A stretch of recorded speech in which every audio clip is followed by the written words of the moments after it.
All right, here it is, our 2021 Subaru Outback Onyx XT. It has a 3,500 pound towing rating, and we use it to tow our 2021 Aleo O2 travel trailer. We've been doing this since 2021 and absolutely love it. Everything's been great, no problems. The issue that we have with Subaru is that their trailer hitch only comes with a 4-pin harness, and I'm a big fan of hardwired brake controllers. I'm only going to show you what I did to make this work for us the last 3 years, and I'm sure will continue to work for a very, very long time. In my opinion, the OEM hitch is the only way to go. It provides the cleanest installation and the most ground clearance of any of the others that I've seen on the market. This is how the bumper fascia should look when properly cut out and correctly trimmed. I also cut out the fascia to support the 7-pin connector, since I have a 7-pin mounting bracket that was welded to the hitch instead of bolted. The instructions that are included have templates. It's very critical that when they're printed out, you confirm that they're printed to scale and you tape them correctly. I printed 2 and used the second one as a template for cutting out this opening for the 7-pin. I had a spare angle bracket. This is 1/16 3/4 by 3/4 aluminum.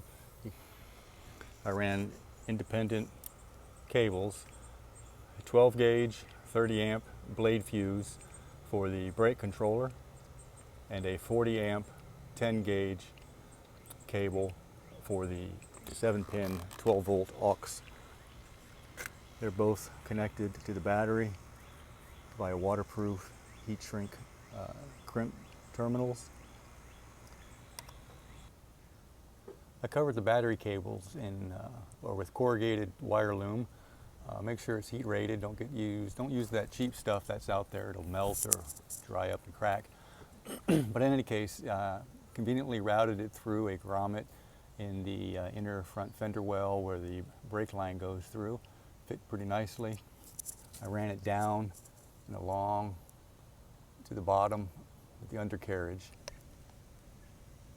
This is where it got a little complicated and challenging. I wound up removing this bottom body splash plate that goes all along the bottom to gain access. It became much easier. I originally was going to use some electrical fish tape and feed it through there, but I wound up taking this off. It actually wasn't that big a problem, and it worked out really nice. I was able to run the conduit underneath there and tie it off appropriately with zip ties for security. But again, I had to remove this pan. There's also a plastic one back there. I dropped that one as well.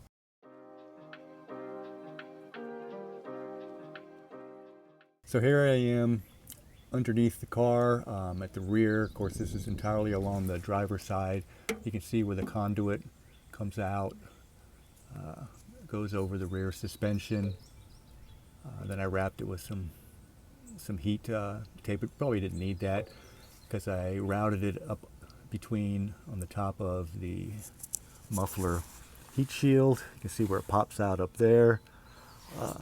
It comes on down. There was a hole in that frame through that on down, and now you can see how everything kind of connects to the harness for the 7-pin. That's the ground wire. I attached it there. And here's the 7-pin wiring harness that I got from eTrailer, which has been working fine. I didn't need this this yellow, but I went ahead and left it there for a pigtail. This is the bracket that I got. It's the Kurt bracket.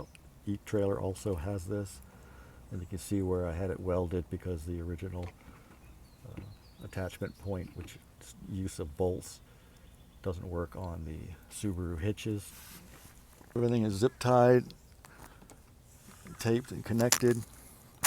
This is the original hitch. The original OEM hitch comes with this mounting bracket where the 4-pin is mounted with the original OEM hitch. wiring harness. Kurt 7-pin kit includes a 4-pin, goes there. I never use it. So the brake controller that I chose is by Redarc. It's fantastic. I love it.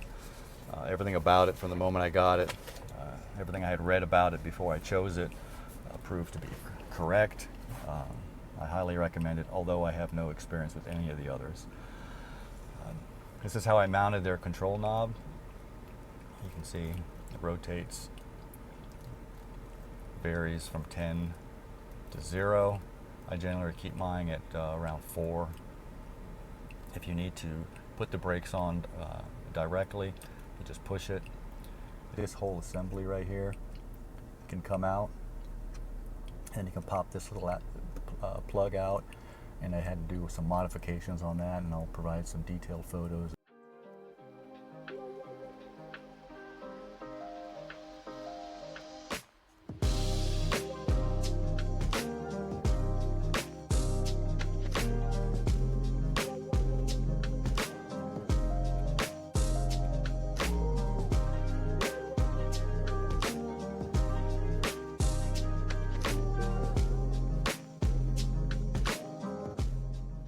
Knob unit here is connected to the main brake controller unit via a Cat 5 cable.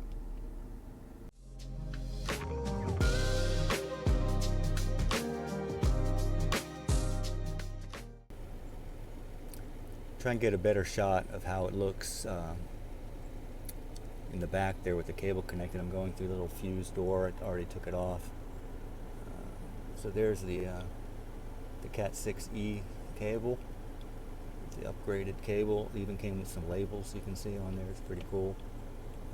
Try and get a better shot of the connection in the back. There we go. And then the cable kind of runs up and around, back behind.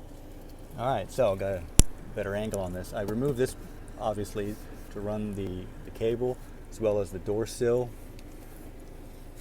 Managed to get it up underneath this, I think this is called the P-pillar. Routed it underneath there. I'll provide some still shots that I have. Took this off. This is the rear door sill. Ran the cable along here, and then I ran it up under the seat, back into the trunk area.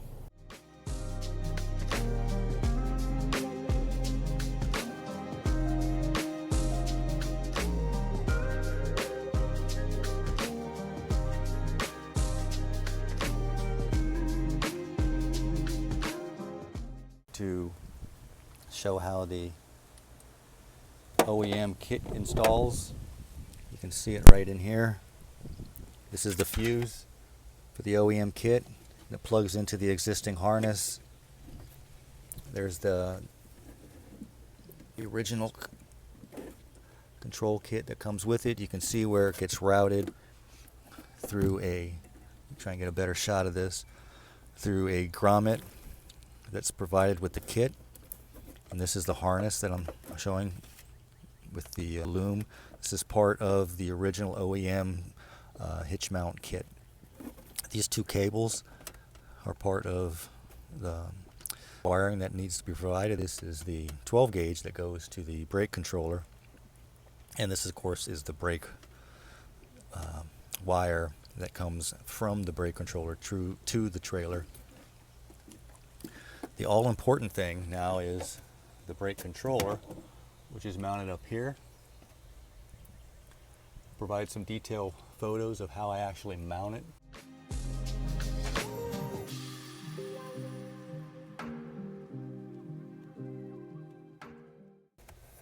I use JB Weld to adhere it to the body. Kind of roughed up the surface a little bit. Again, this thing has been it's just been perfect. I have no issues with this. Again, it's been 3 years going, and not a problem. But I did this so this can be removed if necessary or replaced. This is threaded. The Cat 6 cable gets routed. Let's see if I can grab it. You can see it kind of comes from the back corner there on the driver's side, and it gets plugged in to the front of the controller. They don't have a harness for the Outback, so I went with their universal pigtail. It worked famously. I had no issues with it. Plenty of instructions. You can see how it was connected. I also had to go with their diode because I wanted to wire this thing such that the anti-collision and cruise and all that stuff would work, or the controller would work with all that. So I have mine wired into the system, and the easiest way to do that is to tap into the brake light.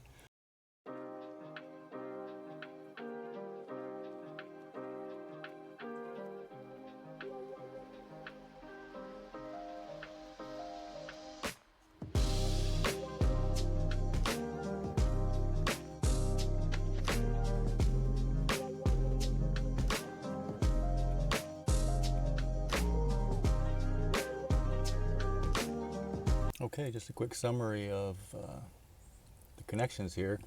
The Cat 6E cable connects the dash mount control knob, also known as the remote head assembly.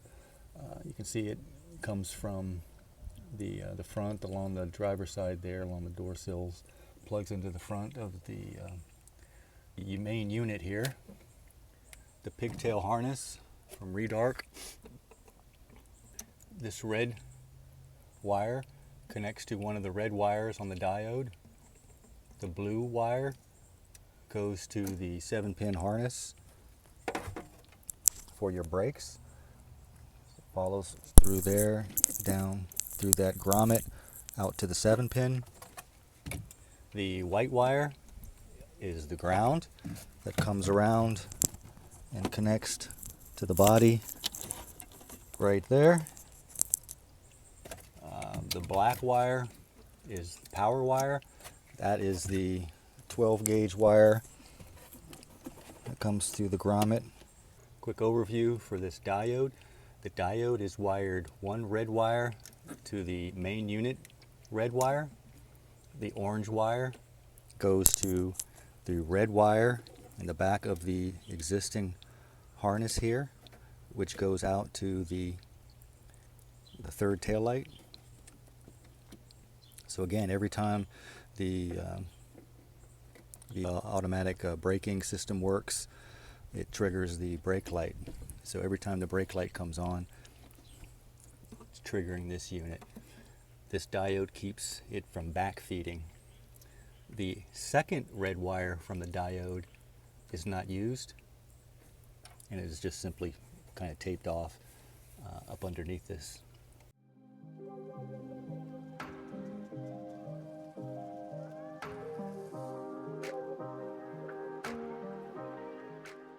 I'll get all this back together, and we'll talk about some of the things that I might have done different. This is something I probably should have said when I removed this foam spacer block. It's only held in with 2 plastic pins, but these are pretty fragile, and the openings and the holes are pretty fragile. Like most things trim related, you want to make sure you have the proper tool. You want to be able to go up underneath this thing. They have special plastic tools that you can slide up underneath this and help pop this thing up. Otherwise you risk breaking this plastic or snapping these. Also, when you pop them off, you might want to put your hand over them. Sometimes they pop and fly out. I'm considering moving this in for additional protection, if nothing else. I'm considering cutting off this Curt mount that I have welded, and instead I saved the other one that came with the wire harness kit for the 7-pin from Curt. I'm considering maybe using some angle iron, aluminum angle bar I have, maybe attaching it in some manner such that I can push the plug back further into this opening by using this bracket. Lift up a little higher, so when it's plugged in, a good portion of it would be inside this area. It would still be high enough on the same plane, but an even cleaner fit. The other thing I think I would do, maybe different, is I probably wouldn't have gone through the effort, although it was really cool, and I'm very proud of how I mounted the Redarc main unit in the wheel well area. It was a lot of effort, a lot of trouble. Honestly, I think I could have gotten by with just some industrial strength double-faced tape. That probably would have been just fine. We've had many good trips since 2021 and look forward to many, many more. Good luck with whatever you're trying to accomplish, and hope this helped.